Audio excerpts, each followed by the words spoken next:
Good evening, everybody. On behalf of the Friends of the Ferguson, we'd like to welcome you, those who are in person and those who've joined us virtually for this wonderful event that we have hosting. What does intellectual freedom mean to you? We've got two great speakers, and we also have our moderator will be Alice Snap. So I'm going to introduce the panel that we have this evening. Summer Lopez, who joined PEN America in 2017 and now serves as the Chief Program Officer of Freedom Expression Program. She previously worked for the United States Agency for International Development for 8 years and was most recently posted to Zimbabwe, where she served as the Deputy Director of the Office of Democracy, Human Rights, and Governance at the USAID mission in Hair. And our next panelist is Every Library's founder is John Chatsky, a longtime library trustee, supporter, and advocate. He's a former partner and associate director, a Chicago-based consultancy focused on supporting associations and membership recruitment, conferences, and governance activities. He's a former president and member of the Board of Trustees of the Berwyn Public Library, and he is a former president of Reaching Across Illinois' library system, multi-type library systems. He's also co-author of Before the Ballot, Building Support for Libraries, Funding and Winning Elections and Influencing Politicians for Library Funding.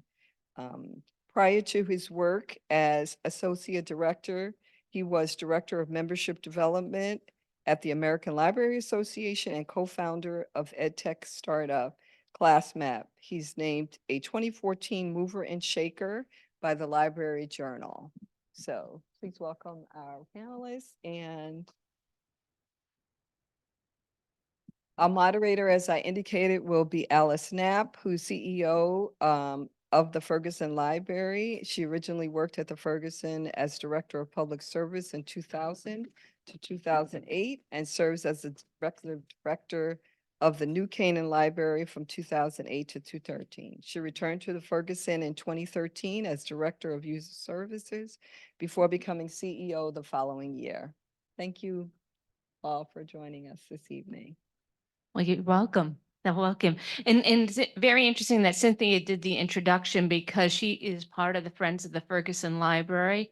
And after the Friends found out what was going on across the country, they formed a subgroup to keep the Friends informed about the book bans. So it's not Ferguson Friends against book banning, but they have very, very active in this.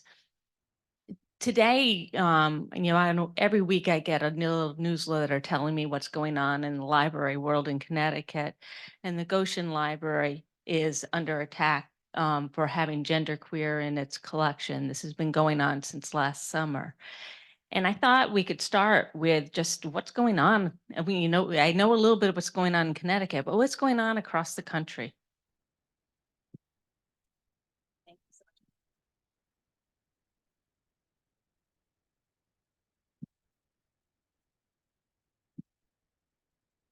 All right, that worked? Yes. Well, first of all, thank you so much for having me. It's such a pleasure to be here with you all. As you know, I'm from PEN America, and we have spent the last few years tracking what we have been seeing happening around the country with regard to book bans. And as an organization that celebrates the written word and defends freedom of expression, book bans are something we've always worked on. And so, book bans have never gone away completely. We have, in the first few years I was at PEN, we would often see a handful of cases around the country each year. And usually we write a letter, we put out a statement, and ban is immediately reversed. Obviously, what we've seen over the past few years is just completely unprecedented in recent memory. And, we have just seen the numbers continue to shoot up. So we've been tracking year over year, and I brought my numbers so I can be sure I'm correct. But just over the past 2 school years, from July 2021 to June 2023, we've recorded 5,894 instances of book bans across 41 states and 247 public school districts. So this is, again, this is not a red state problem or a blue state problem. This is everywhere. This is across the country. And our most recent tracking over this school year is showing those numbers just continuing to go up. And I think, part of what's really important at this point, and we can talk more about it, is that all of this is now accompanied by legislation, right? And legislation that is making these book bans, that is putting pressure on schools, on educators and librarians, that is removing protections that exist for librarians and educators, particularly concerning, and is, enacting new restrictions that are encouraging educators and librarians to feel like they have to really err on the side of caution in terms of what books they're bringing into the school, into the libraries, and what they're doing with the books that are existing on the shelves. So I think it's not letting up. I think that's a really important message, because it kind of, it's saturated a little bit in terms of the news, but we are, continuing to see this trend continue. And we're continuing to see it accompanied by legislative efforts that are, even if the numbers eventually do start to go down or we start to see it drop out of the news, these pieces of legislation are not going anywhere. And so it really is, an alarming environment that we're currently in. Yeah, it's curious to me. My organization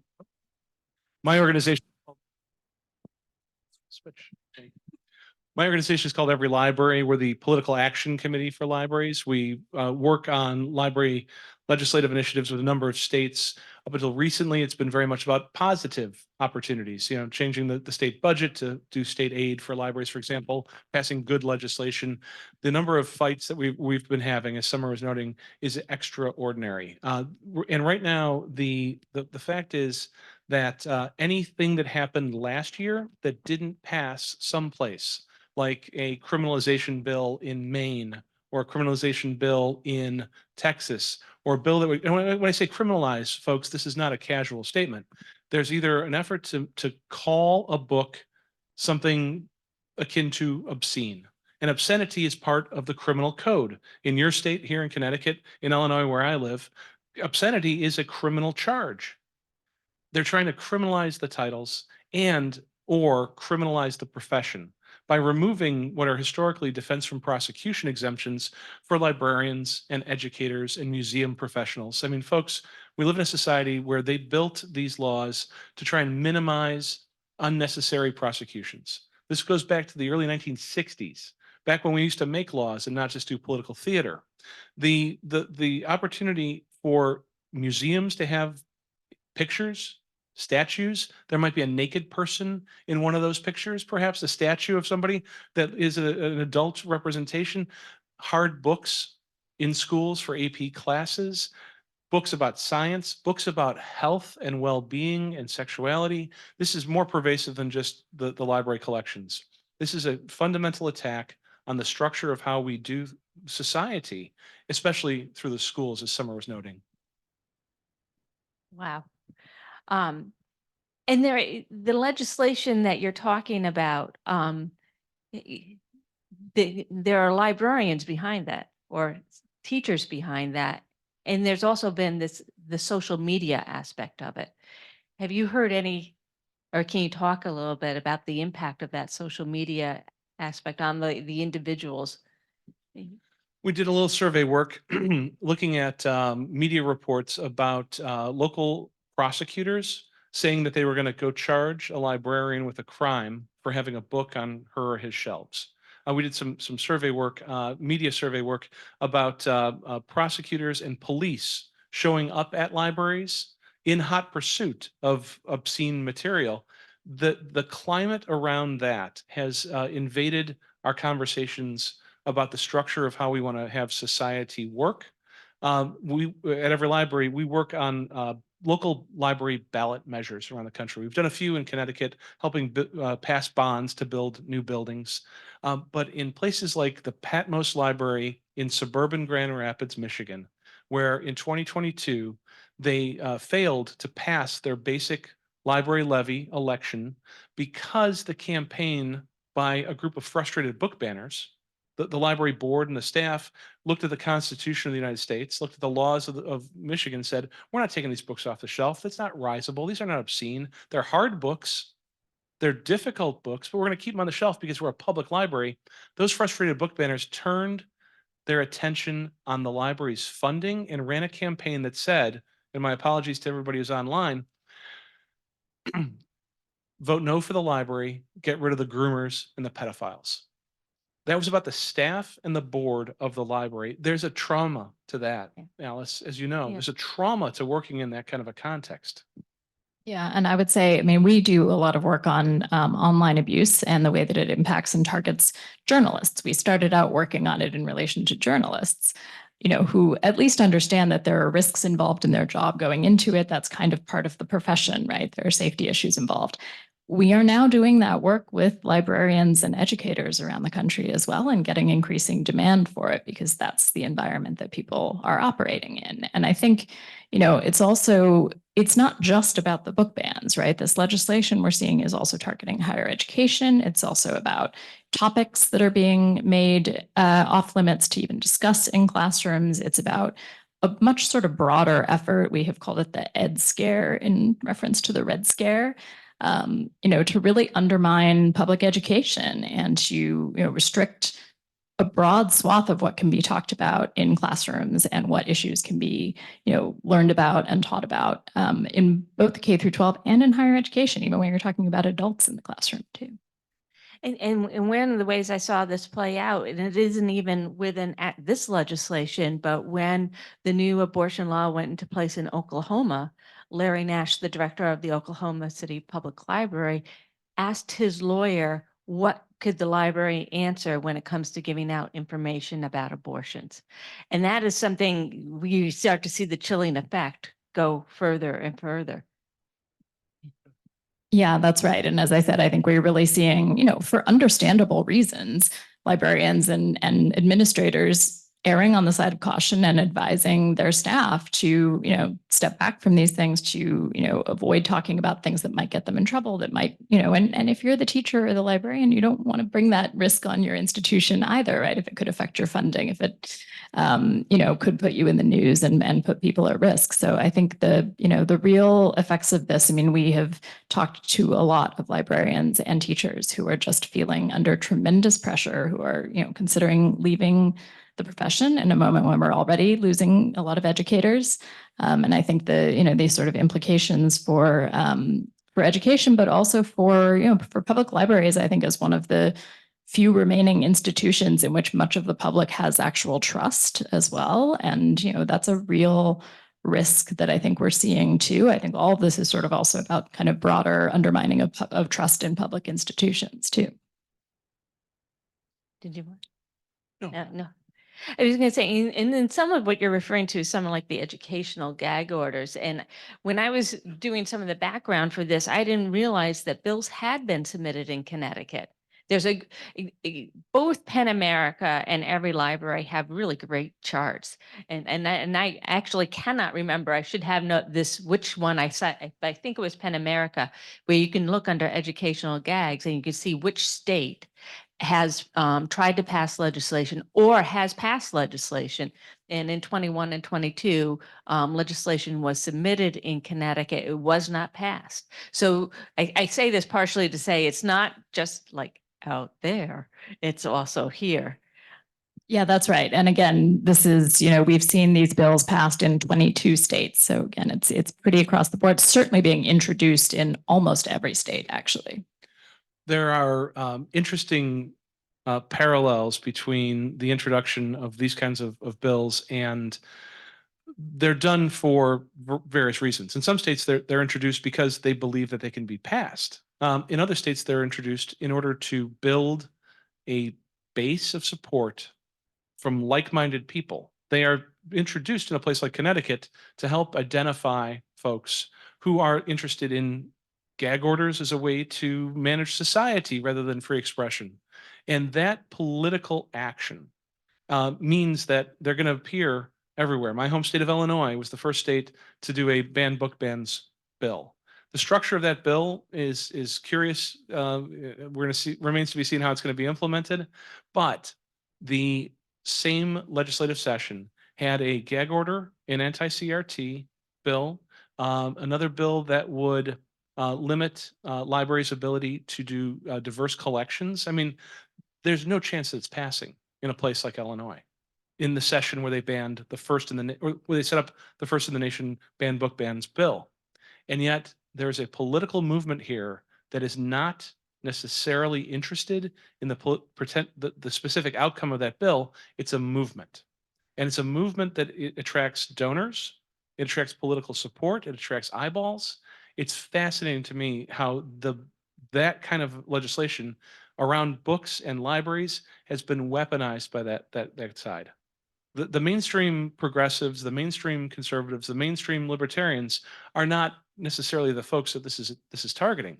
This is a group of people who are interested in seeing parts of society be dismantled, the structure of our government be defunded, professions like librarianship and education, but also folks who are working in election administration and healthcare be discredited. And to see that happening in this day and age is chilling because it gets on TV. They run the social media. The social graph picks it up. There's manufactured outrage behind some of this, not just the impingement of the First Amendment with a particular initiative in a particular place. Yeah. But you can't hear that if you're on Zoom, but someone just went, yeah. I mean, I guess the one sort of silver lining I would add is that we also know that book bans are deeply unpopular, right? I mean, the public polling suggests that 70% of Americans automatically oppose book bans. Even more, I think, have concerns about them, and most parents are very opposed to this in the schools as well. So it really is also a very vocal minority that is sort of representing this movement. We know many of the challenges in some of these school districts are, one person submitting thousands of challenges at a time. And what's the stat from Washington Post? Do you remember? It's that 11 people are responsible for some very high percentage, like 90% of the book challenge is happening around the country. So it is a movement, but it's also not actually reflective of what people want in terms of their educational systems or society more broadly. We were talking about the silver lining. There are some good news out there. And one of them, PEN America is very involved with the lawsuit against the Escambia County School District. And I was wondering, where is that case right now? Yes. So since I'm not a lawyer, I'm just going to make sure I get all my details right. So last year we joined with Penguin Random House and a group of authors and parents to file a lawsuit against Escambia County, this is in Florida, for the unconstitutional removal of books and making the claim that this is a violation of the students' First Amendment rights and of the authors and the publishers because they were removed based on ideological objections to their content or disagreement with their messages or themes. So we recently received a ruling that we have standing to pursue the claims under the First Amendment, which is great news. We also had a claim under the 14th Amendment, claiming that the books were sort of targeted based on the identities of the authors. That claim was denied, but it is moving forward. And the state's argument that its decision to ban books was immune from the First Amendment was found to hold no merit. So that was a good thing. And now it kind of moves to the next stage. That's great. That's great. Many of you here know, because you hear me say it at all of our meetings when I do the introduction, that we became a book sanctuary library in December 2022, following the lead of Chicago Public Library. And in essence, it doesn't change any of our policies because those were all in place, but it was a way to be proactive as opposed to just waiting for somebody to come in and challenge a book here. John, you've been involved in several states with legislation and that more of that proactive. What's going on there? Well, it's interesting. In Illinois, in my home state, there was the Ban Book Bans by Banning Book Bans bill last session, which I know it's kind of a funny way to put it, but they said that you are no longer able to do a book ban if you want to receive state aid as a library. So that particularly nuanced approach is not the kind of proactive work that we're involved in here in every library. We're trying to advance to help states advance some frameworks around civil rights protections around collection development policies. There is a need to help resolve some questions about obscenity that are unanswered currently in the framework. There's a lot of fights about some book being alleged to be obscene. It's being alleged to be inappropriate. It's being alleged to be criminal in its core. And yet the reason that we bring the book into the library in the first place is not because it is an illegal action to do that. We don't do that here in libraries. Why do we bring a book in the library in the first place? Well, it should be of interest, of course. But if the interest of the majority is the only reason to bring the book in, then we run into situations where book bans can be a form of discrimination. So if there's a reason to bring a book into the library that's based not only on the interest of a majority population, but also to the relevance of the book to a minority population. We live in a society that is, of course, post-gay marriage. It's post-interracial marriage. It's there was a very important ruling on the Supreme Court from the Supreme Court in December of 2020 called the Bostock ruling that said transgendered individuals can have their gender identity representation at work however they wish to be. And we live in a society that has had the Civil Rights Act of 1964 and the Education Amendments of 1972 in place since before I was born myself. This focus on anti-discrimination as a reason to bring books into the library, we're attempting to help several states advance that framework now.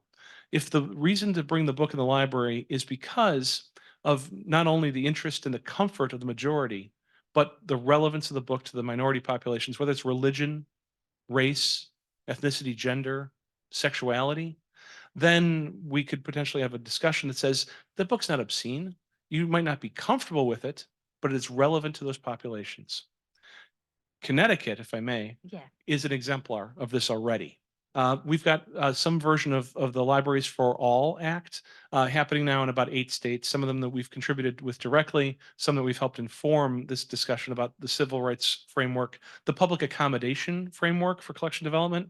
But Connecticut historically has been a state that has embedded anti-discrimination in its state law about libraries. It is illegal for a principal public library in the state of Connecticut to discriminate.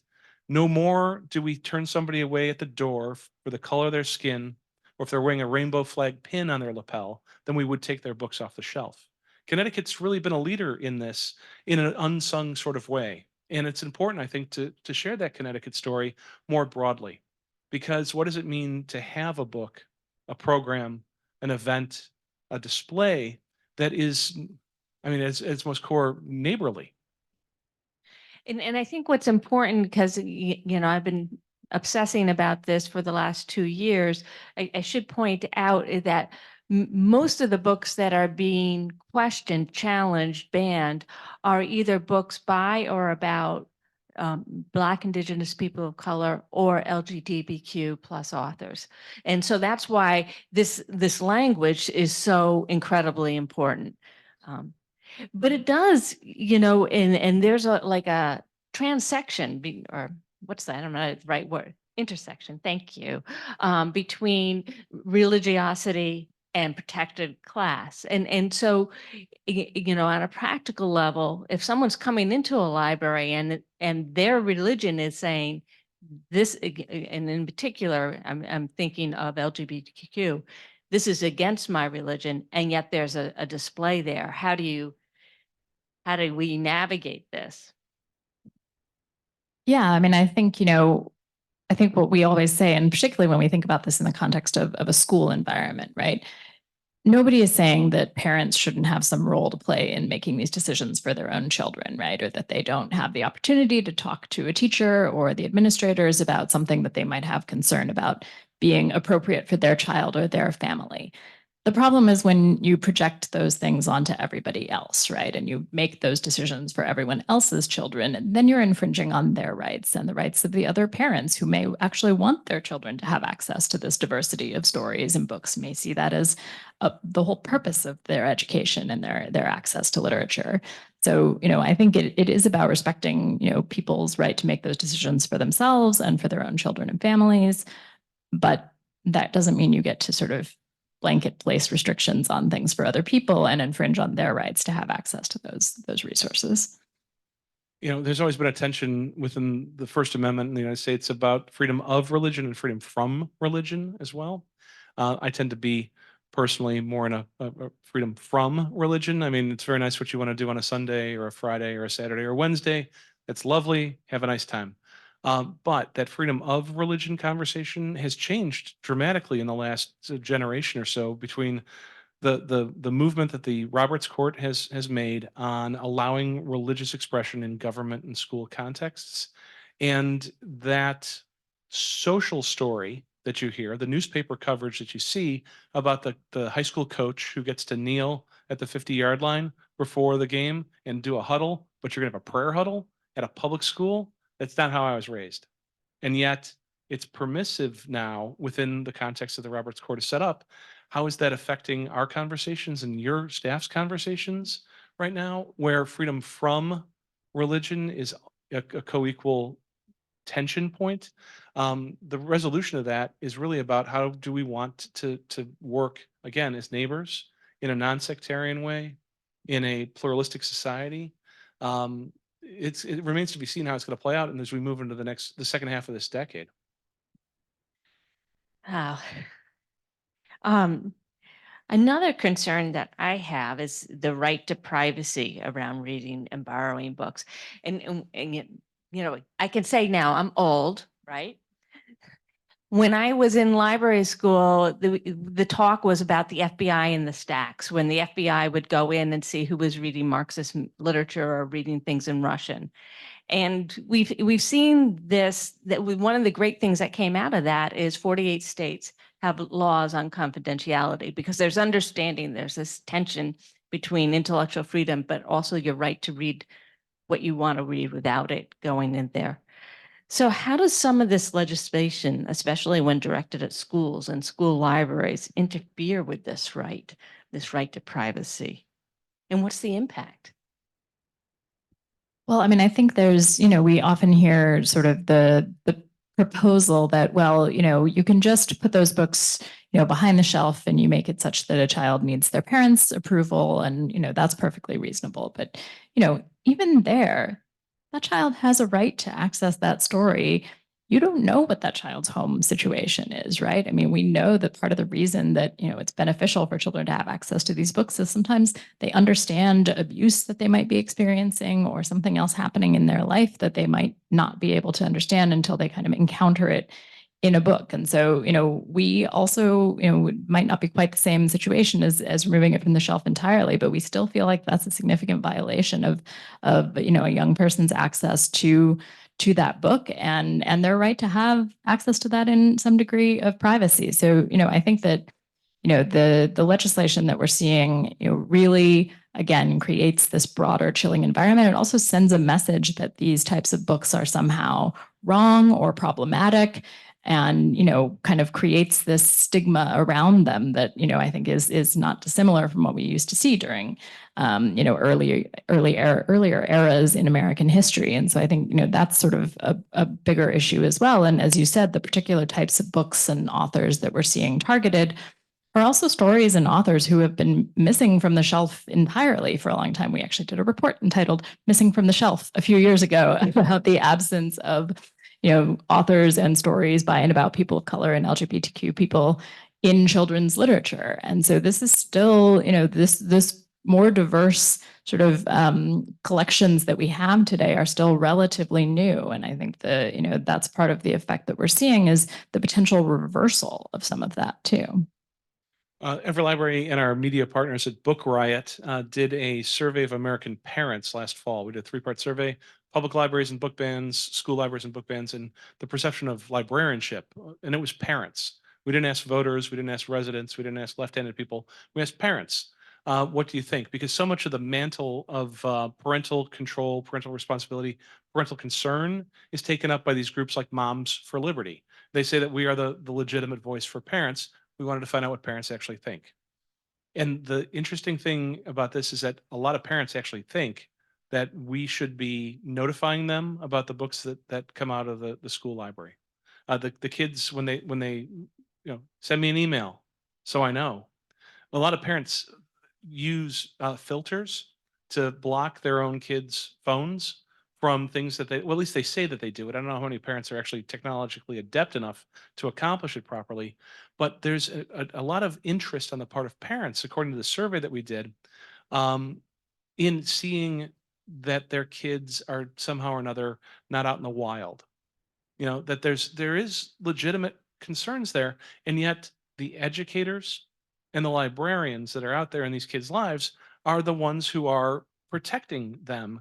They're not out in the wild. They're in the walled garden of a public library. They're in the very familiar place in loco parentis of the schools where threat and peril is happening for these kids. We didn't do this next survey. It was Common Sense Media. Common Sense Media, which is a fairly, I'm not entirely sure how I feel about Common Sense Media all the time, but Common Sense Media asked teenagers, 13 to 18 years old, a very important question. Where did you get your pornography? Very uncomfortable set of answers. 0% of them said at the public library. The real source of peril, if I may, is the phone. It's the tablet, it's the friend, it's the meme, it's these other places that are outside of the protective space of a public library that's conducting its staff trainings with integrity and making sure that the kids are in a good spot outside of the schools. And I don't know how, I don't know in my bones how we let them make us a target. Yeah, I also think, I mean, the idea that by preventing access to these stories, you would be, preventing your child from questioning their identity or their sexuality, that you would be protecting them from violence or abuse instead of preventing them from being able to understand those things and wrestle with those things in a thoughtful way through literature versus what might be out there on the internet. It's just completely contradictory to, what the purpose of these stories is in terms of, both helping people to understand themselves and the world around them and to understand people who are different from them. And again, going back to sort of, what kind of society do we want to be? These are stories that build empathy and understanding and understanding of people's selves. And that's what we're somehow shutting down. And for the most part, where we've been talking about books, which go through a whole vetting process in and of itself before they're even published, and fact checking if they're nonfiction, and as well as so many of the ones that are being challenged have won awards, not just American Library Association awards or PEN American awards, across the board awards. But I know PEN America has done a lot of work around disinformation, because that's a whole world out there that is talk about outside of the walled garden. That's where it is. Can you talk a little bit about that, your work? Sure. So we started working on disinformation pretty early on, before it was being talked about a whole lot in sort of it was post the 2016 election, but it wasn't really being talked about outside of the election yet. And we sort of took it up in part to frame it as a free expression issue, because we believe that, the more widespread disinformation becomes, the more it undermines our ability to sort of have a shared set of facts on which we base our political discourse, our civic dialogue, our debate of policies, and all of these things. We wrote a report in 2017 that has a whole list of things it deems sort of, these may sound far-fetched. And if you read it now, they basically just describe the world we live in. I think we even mentioned the potential risk in case of a public health emergency.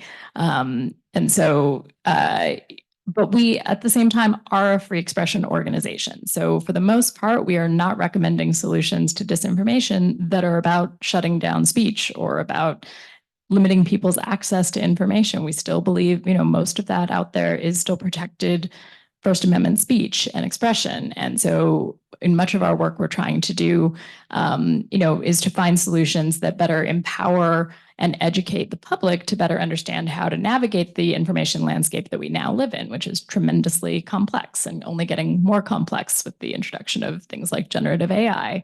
And the irony is that part of that work that we do right now, we're doing work on sort of community disinformation resilience in the context of the election, and working with people who are kind of trusted figures in their communities, who people go to for kind of guidance around contentious issues. Of course, one of those sets of people is librarians and libraries as sources of trusted information and trusted authority. And so again, we're seeing kind of further the undermining of those kind of dwindling number of sources that are trusted by a lot of the public. And so, I think this all kind of intersects. Obviously we also see, these misrepresentations of what these books really are. Disinformation is part of the campaign against or for book bans. So it is all kind of intersecting, but again, it's another case where, even in that case, we're not advocating for solutions that, limit people's access to even, potentially false information. We're looking for solutions that, help people be better equipped to assess information and to know what is factual and what isn't. And the fact that we're undermining our own education system at the same time as people are faced with this more complex information landscape, again, sort of puts everybody at greater risk too. So this has not been necessarily the cheeriest evening here. But I do want to open it up to questions to you, the audience, both and also our Zoom audience. But what can we do as individuals to help protect that freedom to read? Well, I will say, first of all, again, this is a vocal minority. So I think it's important that the majority also be vocal. So I would say make your voices heard. Go to school board hearings, go to city council meetings, make sure that you are, vocally saying that you want, not to see these book bans happening, that you want people to have the freedom to read, the freedom to learn. And, I really think that showing solidarity with librarians and educators in this moment is also incredibly important. They are very much under attack. And, again, they are hearing primarily from sort of the most hostile voices out there. And I think it's really, that kind of even just small efforts at kind of that solidarity and support go a long way. You can, of course, come to penn.org/action for more options. We have a bunch of letters you can sign on to legislators, policymakers, as well as you can, of course, sign up for our newsletters and things like that. You can become a member of PEN America if you want, but you can kind of follow what we're up to kind of keep track of what's happening around the country. And certainly, again, we do have an index both of book bans and of educational gag orders that track what's happening in states around the country if you want to kind of check up on what's happening in your own location or elsewhere. So much of what is happening right now is politicized, and who politicizes things but politicians. The biggest thing that we can be doing right now is helping folks in places that are less green, less safe, less calm than Stamford, Connecticut, to get out the vote, to go out and vote, to get activated and knowledgeable about the issues, and to show up on election day and start building that kind of political momentum that we need in order to have leaders that respect the Constitution and the laws of the land. The fundamentals for every library are that we work on the ground like Penn does in communities of all different stripes on helping organize. In a place like Goshen, just down the road, when you get right down to it, there's something to be said for leaving your community, either in person or digitally, to make that solidarity heard. As well. We work through fightforthefirst.org on over 80 local library and school district campaigns to help, anti-censorship, pro-library groups who would get together in a meeting like this and say, what's going on in our town? Right now, the articulation of why do we show up to fight, though, tends to be a lot about civil liberties. We've talked about that this evening so far, and civil rights as well. And yet there's a lot of our neighbors who are not necessarily leaving their homes, coming out on a Monday night and having a nerdy conversation about civil liberties and civil rights. There's a lot of folks who would like to hear about these issues based on essentially what is a civil society conversation. What kind of hometown do we want to have? Why did I'm raising my kids here. I hope my grandkids are going to be okay in this school district, in this public library space. Those civic conversations, folks, which end up on election day, how do we express our will on those election days? But those civic conversations right now have to be had, not just in Stamford, my apologies, but also up and down and around. I think the biggest thing that we can do is engage our neighbors directly and digitally about these big issues. And I would just add as, and I've said this before, thank a librarian or a teacher when you see them because they have been under attack. Even today, we had a staff meeting and it was the youth services librarians who saying, what do we do when someone takes down our displays and they hide the books that are in them? So it's not as bad here as in lots of other places, but it also is here. So thank a librarian, thank a teacher. The other thing I say is talk to your politicians. We have a really great state delegation. We have a really great national delegation. Talk to them and let them know that this is an area of concern for you. And then finally, I always say, read a banned book because that's when you find out what it is or what isn't. Sometimes I'm very surprised that this is being threatened. Whoa. And we have a whole collection here that you can take out. But I do want to open it up for questions from the audience. Do we have any? And Anthony's back there with Zoom. If you're in Zoom, just put it in chat. Yes, Ellen. And I'll repeat so that the people on Zoom can hear the question.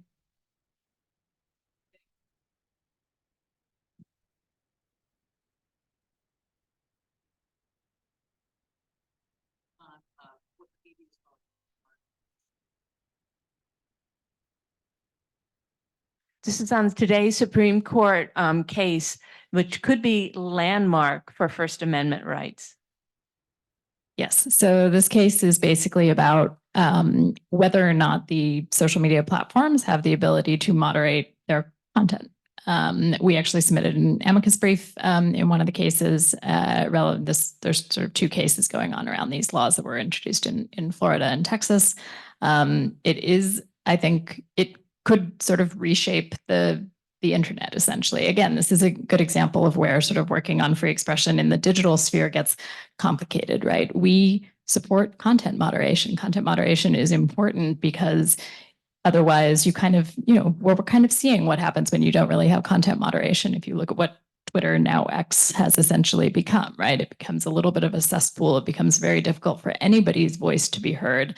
The algorithms can be manipulated, and you kind of just, everything is just sort of taken over by the disinformation and the bots and the sort of junk content, essentially. And so, it's important that the platforms have policies in place that, enable as much speech as possible, we believe, that they, make those policies very clear, that they apply them fairly and transparently, and that there are appeals processes and all those things.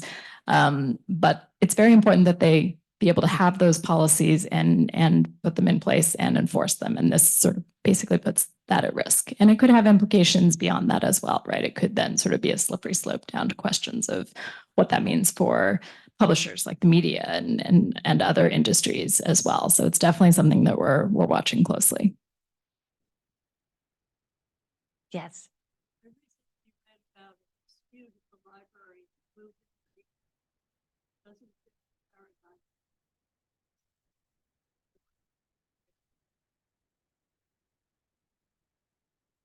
I don't know that I'm familiar with. Forgive me, I don't know the story of Blue Hill. I'm going to come with the mic so you can tell the story.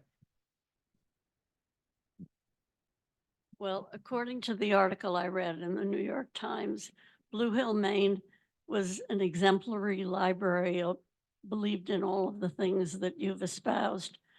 A couple of years ago, someone brought a book to the library and asked if they would be willing to include it in their collection. They looked at the book and thought it was a perfectly legitimate book. It was a book that questioned the treatment of young people who were identifying as transgender. The librarian looked at the book. The chief librarian asked his staff to look at it, discussed it with other people, and felt that it was a well-written, thoughtful book, well documented, and that it deserved to be included in the library. Well, people in the community who had family members who were undergoing some transgender phase, let me say, were distressed that that book was included in the library. And for several years, the librarian was attacked. There was huge disputes. I think it's calmed down, but it was a very disturbing and surprising position coming not from the right, but from the left. Yes, actually, I did read that article now. I just forgotten what the location was. But yes, and that is equally concerning. And we have absolutely spoken up about book bans coming from the left as well as the right. In fact, prior to a couple of years ago, that was more often what we saw was sort of calls for books like Huckleberry Finn to be, taken out of the library based on having sort of outdated racial language in them or racial slurs included. We still see a couple of places where there have been attempts to place bans on any book with the N-word, which of course also sweeps up a whole bunch of books by James Baldwin and Toni Morrison. But those efforts are often coming from the left too. And I also agree that is a concerning case. That librarian, made their assessment and decided that was, part of what belonged in the library to be considered and read and, grappled with. That's including a book in the library is not endorsement of a book, right? You include those books because they have important information to be consumed, to be considered, to be debated, maybe to be countered, but that can't happen unless they're available to people. So, I absolutely believe that this is something that we have to, be very principled about, regardless of where the efforts are coming from. No one owns the First Amendment. Unfortunately, the progressives that I mean, I'm a Blue Dog Democrat from suburban Chicago, folks. Hi, nice to see you. I run a political action committee for libraries. Everybody on Zoom, I'm not worried about saying that out loud. The progressives don't own the First Amendment. The conservatives don't own the First Amendment.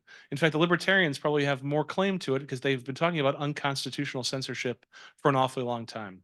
And the limits of what constitutes removable material really is about criminality. It's about obscenity. It's about harm.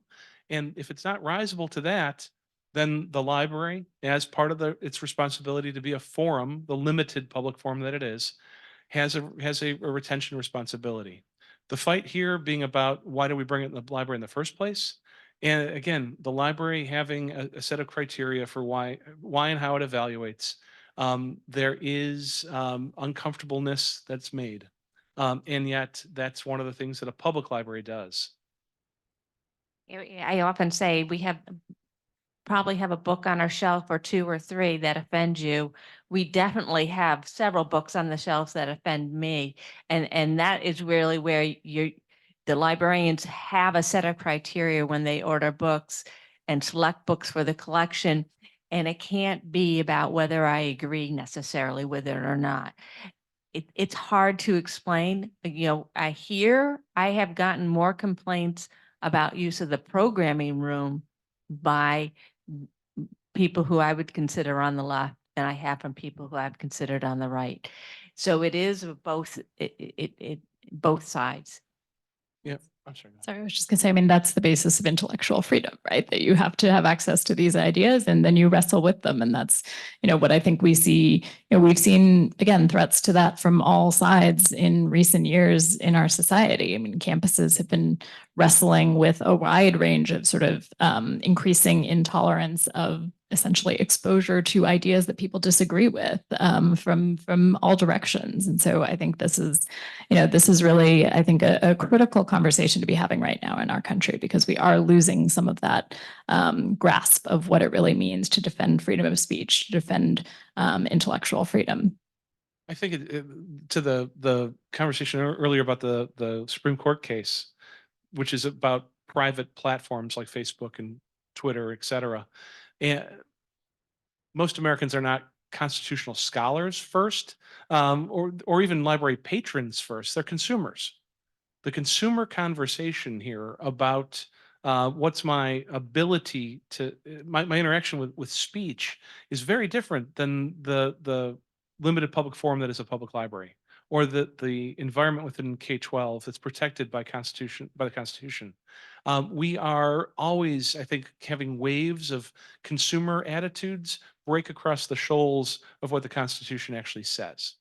And it makes for difficult conversations, because if I spend most of my time on social media, I'm not in a limited public forum. I'm in a private place where I've checked a box that says I agree to the terms of services here. And yet the conversation that happens in a public library or within that school library context is one of liberty as opposed to consumerism. That's good. Yes. Yes. Can I make just a couple of comments? Alice knows that I work down the street at an organization called Future 5, and we work with high school students. And before I leave this earth, I'm going to turn a few more high school students onto the world of reading. I'm trying my best. We took our old library and we've sort of rebranded it. It's now called Love Books. And so we're one by one, we're getting students to read. So we're making progress. But two comments. One, and I went on the Penn website, and I was very impressed to see that there's a battle going on. They're standing up for people in Iran, I believe, and maybe China. I can't remember. There are two references there where books clearly are banned and censored, and the oppression is, and obviously the right to free speech is nowhere. I worry a little bit when I hear the word book banning in this country, when in fact, those books in that sense of the word are not banned. They're simply what goes on the shelf in which schools and in which libraries. And I understand there's a lot of room for discussion there, but we keep using the word book bans, and those books by definition have been published and they will continue to be read and available in various ways. I feel like potentially we're cheapening the battle around the world for freedom of expression and free speech by going after, using that word, throwing that word around. Sometimes I think too much. That's one, and I'll give you one more. You want to do that, and I'll give you one more comment. My other comment is I feel like this is kind of a closed conversation going on here. I don't feel, I believe, and I even think of some of the parents of the kids I represent. I know many of them are deeply religious. I feel a little bit of a responsibility for the books even on our shelves, because I'm not their parents, and I certainly don't want to violate, their sensibilities, their religious sensibilities. But where I'm trying to go with this, there are good people on the other side of this argument, and they're not represented here tonight. I feel it could be a really lively and interesting debate to have. And we tend in this country of ours today, rather than debate things openly back and forth, we all gather in our own groups and we all agree with one another as opposed to challenge our thinking. And I think there are a lot of good people, especially when it comes to younger children, whether it's libraries, public libraries, or school libraries, that have real concerns, and those need to be heard. And the way to deal with it is to listen and learn from one another. And I'll shut up. Well, thank you. Hi, I'm John. Going in reverse order, if I may, I'll get back on an airplane anytime, fly back in this way. I had a lovely Greek dinner the other night over by last night by Columbus Park over there. Love to come back out and have that in kind of a debate form. Absolutely. The chance to be able to have that discussion that separates the motives behind people of good faith from the politicized and the performative actions that are happening out there, that's very important. The good faith that people come to these conversations with, there's 5 freedoms in the First Amendment. We've only really talked about 2.5 of them tonight. The freedom of religion and from religion, the freedom of speech we certainly talked about. We've touched a little bit on press and transparency, but we haven't discussed the right to assemble and the right to petition. And the core of our democracy that includes the right to assemble in contexts like this and have these discussions, and the right to petition, which when it is which when it is coming from a place of sincerely held belief is a constitutional ideal. And that is not what we've been discussing this evening, unfortunately. We've been discussing a situation where book bans have been utilized by politicians and political actors to move an agenda. There's disinterest on the part of those 11 people that Summer was talking about earlier, who are responsible for 60-something% of all the book bans in the resolution of the conversation. So if we're going to be talking about a debate, I'd like to have fair actors on both sides of the conversation. That said, to your first point, the first point, summarize again the first point for me. Bans. Okay, the context of banning. Yes. Banning. I know there's some legislation, God Mhm. forbid, Alice. I mean, I'd be the first one to be down from the side for the press. You know. Right, our right. Librarian, but we throw that. I think we throw that word out as opposed to. So the definitions around ban versus challenge. Yes. So the private market versus the public library. Okay, again, this is a consumer conversation versus a citizen's conversation. On the consumer side, we're not seeing book bans. In fact, sales are through the roof. And every time the bad books have come before a judge, whether it's in Virginia in the suit that was over Barnes and Noble having the 5 or 6 very difficult books, or in Kent County, Michigan, recently, again, retail. The judge has said none of these books are risable to a definition of obscenity. They can certainly, we're not going to take them off the shelf like it's Lady Chatterley's Lover in 1950, whatever, or back in the old days, in the 1870s. The consumer market is a domain where we participate in every day. And yet, as citizens, this limited public forum of the public library is where boards, public library boards, school boards, who are sworn officers to the Constitution, they take an oath of office in many states when they're seated to be in the public trust, have removed those books. Now, we don't live in a horse and buggy era anymore. We're not, I mean, we're not bound by geography the same way we used to be in 1787 when the Constitution and the First Amendment came about. The geography and proximity to getting access by retail does not obviate those true bans that have happened where they've taken the book and it's been removed from circulation. Those in that public forum, that public library space, are government actions. Now, you back it up any further about, soft censorship, the chilling effect. I'm not even going to get into that. And we're not in China or Iran, but when you look at the behaviors of government in relation to the right to access and the freedom to read, it's certainly starting to stray that way. So I would like to make a distinction between the consumer space and the citizens space of a library or school. Yeah, and I would add to that. I mean, I think the issue is also about access, right? And we know that many students don't have access to go down to Barnes and Noble and buy the book, right? They may only have access. They may not even be able to get themselves to the public library. The school might be the only place where they have the ability to access a book. And so if that access is restricted, we do consider that a ban. I think it is, and we've always just been very clear about how we define it and tried to be as consistent as possible with that because we think that's really important.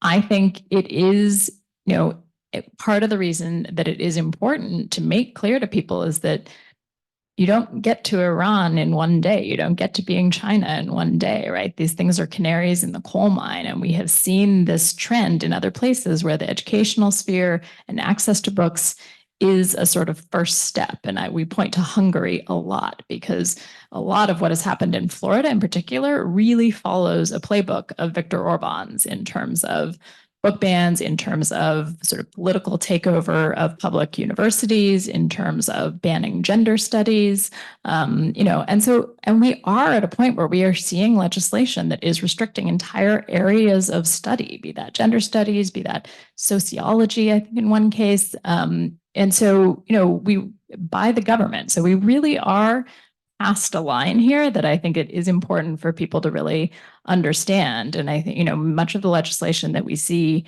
particularly in Florida, there's a bill right now in Alabama that's under consideration that would really essentially ban broad swaths of literature, because it would, so it's not just about sort of, or ban them from being taught in public schools, including universities.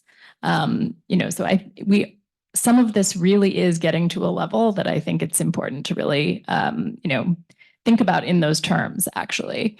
To your second point, completely agree. Many parents have very real concerns, and I think that is really, as John has said too, part of the problem here is that those are being obscured by sort of this politicized debate. And so, I think these are issues that should be talked about at the school board, that should be talked about in city councils and amongst a community to kind of figure these things out together.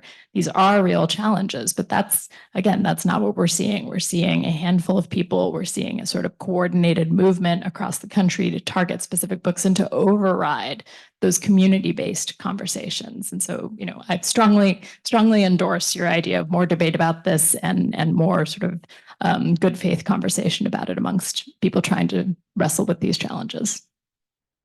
Anthony, I believe you have a question from Zoom, and then Yeah. I'll come over here. Someone asked if we can repeat the details of CT's civil rights laws for libraries. You want me to, or you got it? No. So Connecticut State Library Law, and I do not have the citation off the top of my head, my apologies. But we can certainly put it in the chat later on. Requires principal public libraries, and in Connecticut, there are two kinds of libraries. There's a principal public library, and then there's other public libraries that don't have that designation. That principal public libraries are required by state law to be anti-discriminatory. And the anti-discrimination framework extends to race, ethnicity, gender, sexual identity, religion and creed, handicap status as disability status. There's one or two other factors. My apologies, I don't have it right in front of me. But the idea here being that by law, you cannot institute discriminatory behavior at the very local level any more than the federal frameworks already prohibit it. But to have that affirmative position within state library law is unique, as far as I know, in the United States. We're trying to copy Connecticut and many other places.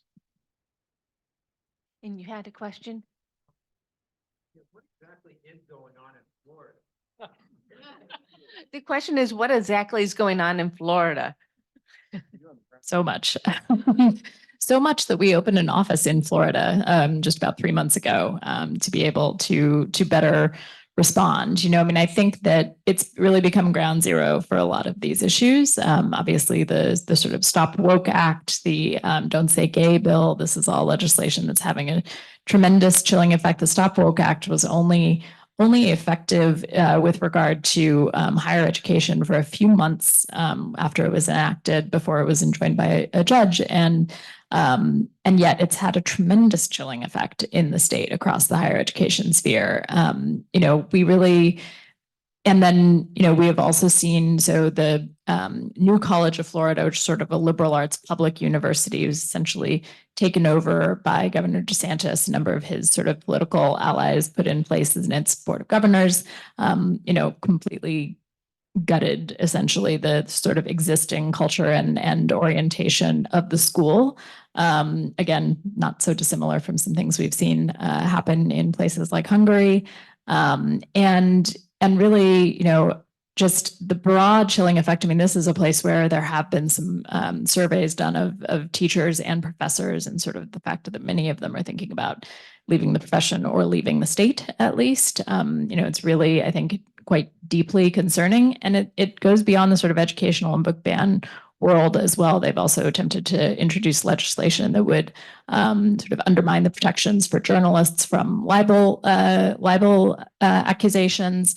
There's just a real broad swath of concerning things happening there. I will say that, we have seen a little bit, we'd like to think that maybe our lawsuit helped a little bit, but we've seen DeSantis step back a little bit from some of this and maybe recognize some of this has gone too far. Again, I think it's not as popular as maybe some politicians think it is. But it really, it has become a really concerning environment there in the educational sphere in particular.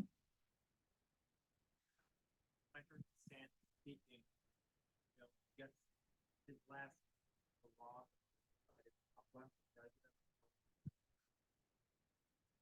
he commented that the distortion of it.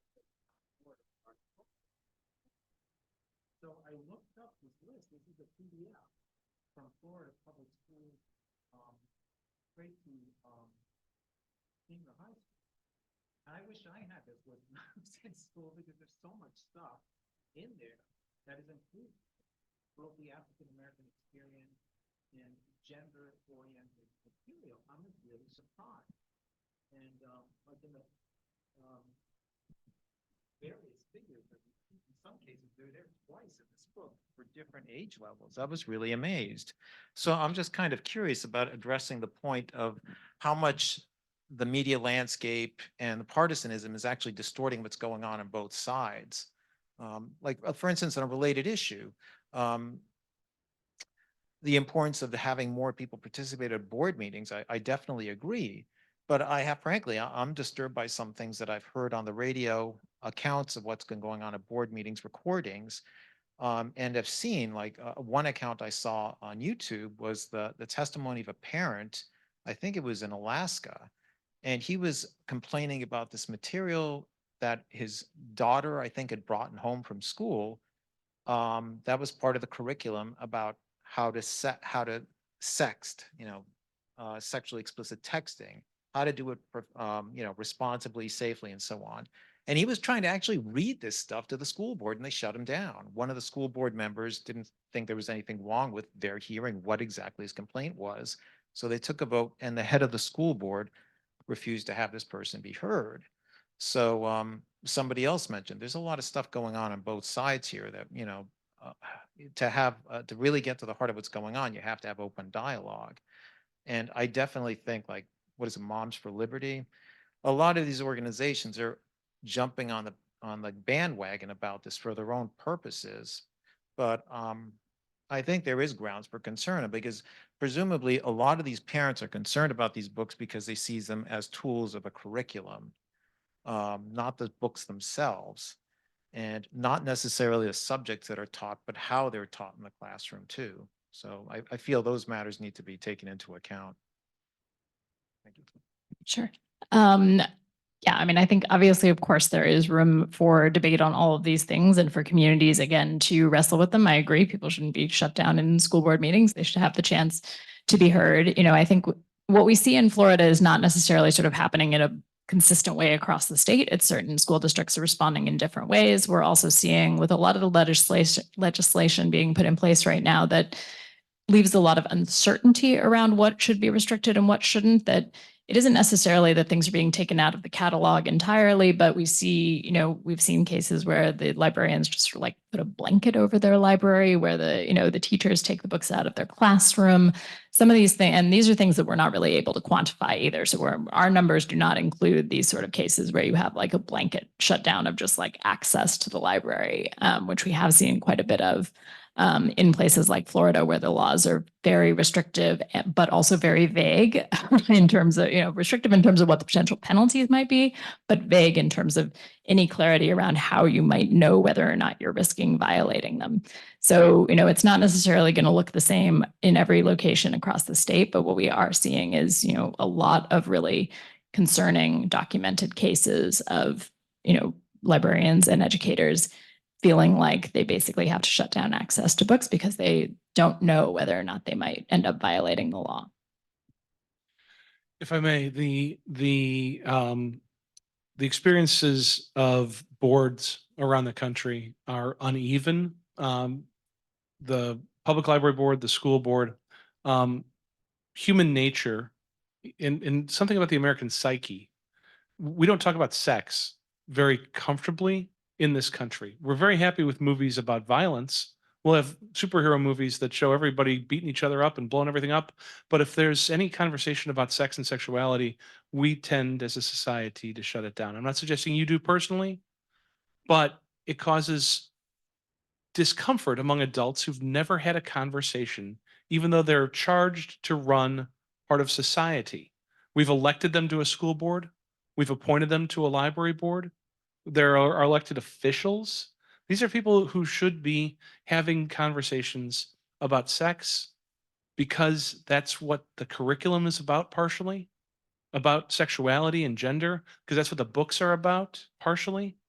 And race. This country is incapable, in my 53 years of considered opinion, to have a good conversation about race. When unprepared people get together in a room and they're charged with doing something like levying taxes and setting the curriculum for our kids, unprepared people, when they get together in a room, react in one of two ways. And we see it playing out in public policy now, either in fear or in shame. And those primary affects are not a way to govern society. They're not a way to set education policy. We have to elevate. I think we have to use this opportunity to not only talk about the civil liberties and the civil rights, but that civil society conversation of how do we talk about each other? How do we talk with each other like that? I'm not suggesting that there's a bad person in that boardroom in Alaska who's standing up to talk about these issues. I'm not suggesting that that board member who shut it down is a bad person for shutting it down. But if we are not capable of becoming adults about these adult conversations, we will never get past those breaks.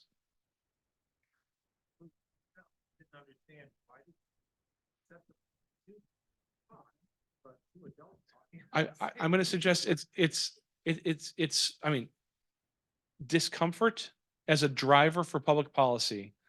I mean, we're living in a society right now where the ill-informed about the law comes right up against the shame and the fear of having a conversation like adults with other adults.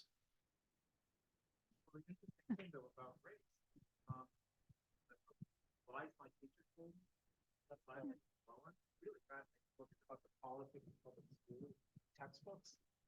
But he mentioned a study in the book where a diverse class was discussing issues having to do with slavery, in terms of Japanese Americans, things like that. And they didn't have a problem with this. But there is such an emphasis on divisiveness and fear of divisiveness among young people. It's the parents, the adults that are afraid of this, but the kids are not. And that was my experience growing up. We learned about all these things, and we had an attitude of sympathy for people that were threatened, marginalized, and so on across the board, no matter what their race. If we may, this gentleman. We are talking at the moment about things that are going on at the moment, but there need to be some long-term approaches. What do you have as a recommendation for education of librarians and teachers? And what do you have as recommendations for what libraries in general should be doing? Because this is not something that's going to go away. We're now facing the fact that this is a reality of life for the foreseeable future. One of the frameworks that we try and use at every library is around constitutional librarianship, rather than on voluntary ethical frameworks. I mean, I'm a big fan of the Library Bill of Rights and all that, but that doesn't have the force of law the way that, for example, the Title II, Title VI, Title VII of the Civil Rights Act does, which requires public institutions, places of public accommodation to be anti-discriminatory, which Title VI is places that take federal funding to be anti-discriminatory. Title VII is equal employment, so you can't discriminate, So part of the training framework, in my opinion, for librarianship needs to shift into what the Constitution and the law actually says, rather than what the attitudes are about as librarians. And I'm not looking to throw any librarians in the room under the bus about that. The reason that we do not discriminate in government is because it is the law of the land, rather than us just being nice people. So systematizing some of those conversations based on the statutory obligations and the constitutional principles, I think will do us in good stead. There's a political literacy, there's a legal literacy, and even in some respects, long term, my hope is to find more financial literacy for librarians so that we know where our money comes from and how we can, find more of it. But those literacies are long-term systematic approaches. The particulars of how law is made, I got a short curriculum I can share with you afterwards. With that, I think I want to thank everyone for a first, hopefully of many talks around intellectual freedom. I in particular want to thank Summer and John. Thank you so much for being here tonight. Thank you, Alice. Thank you so much.